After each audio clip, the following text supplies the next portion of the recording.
తారా కన్నా నా చిటికెలు వింటూ చూస్తావే నేనెవరో తెలుసా నాన్న నిన్ను ఆడించే నీ అమ్మనురా నువ్వు ఆడుకునే నీ బొమ్మనురా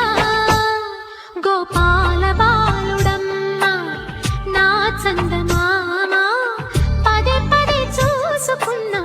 తనివి తీరదమ్మా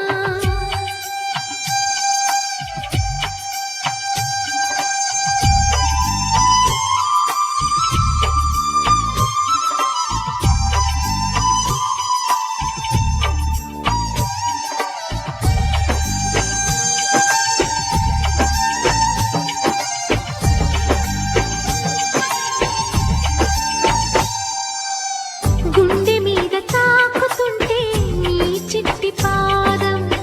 అంది కట్టి ఆడుతుంటే ఈ తల్లి ప్రాణం ఉంగాలతోనే సంగీత పాఠం నేర్పావ నాకు నీలాలి కోసం ఉక్కు పట్టన దిష్టి తగలని చుక్క పెట్టన బోసి నవ్వుల భాషతో నువ్వు పిచ్చి తల్లికి ఊసులు చెబుతూ